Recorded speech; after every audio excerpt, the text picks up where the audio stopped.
अस्सलाम वालेकुम ladies and gentleman. ये मेरी सोशल मीडिया पे एक पहली वीडियो है।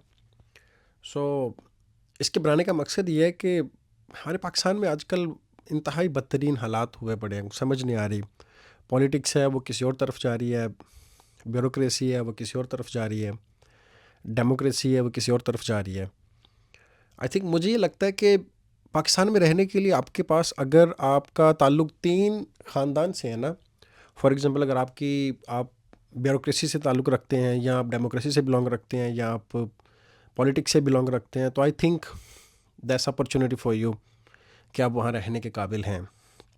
अगर आप इन 3 ख़ानदानों से नहीं है ना, तो मुझे लगता है कि एज सुन एज़ पॉसिबल, जितनी जल्दी हो सकता है आपको पाकिस्तान छोड़ देना चाहिए।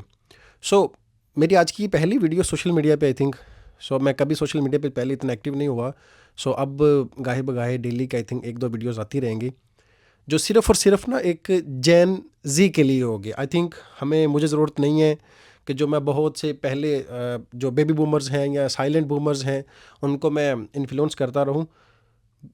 साइलेंट बूमर्स से मुराद ये हमारे एक पीयू रिसर्च सेंटर है, PEW के नाम से ना, USA के अंदर।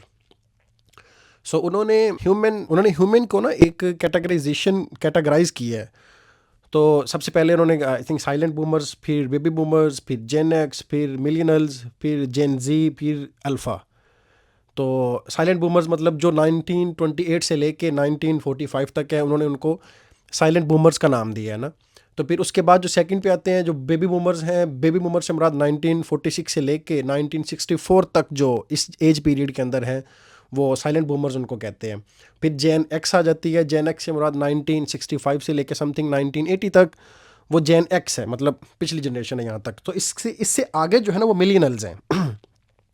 मिलियनल्स जो 1965 से लेके 1980 तक, और 1981 से आगे 1996 तक जो जनरेशन है वो मिलियनल्स कहलाते हैं। और 1996 के बाद जो है ना वो 1997 से लेके 2013 तक ये जेन जी है।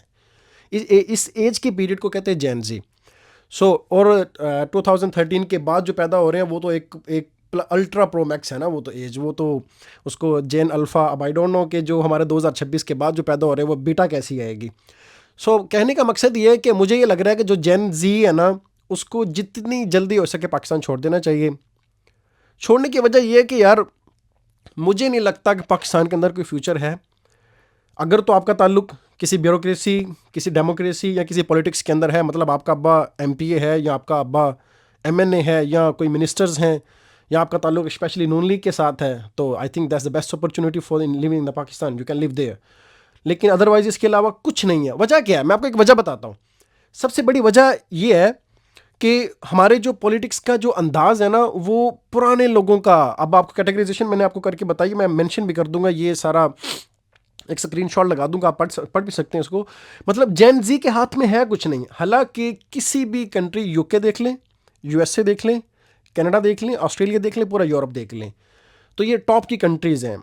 टॉप की कंट्री से मुराद ये कि इसमें भी कुछ कैटेगराइजेशन है, कोई अप है, किसी की इकोनॉमी किसी की डाउन है, लेकिन पाकिस्तान से तो बहुत ही अच्छा है।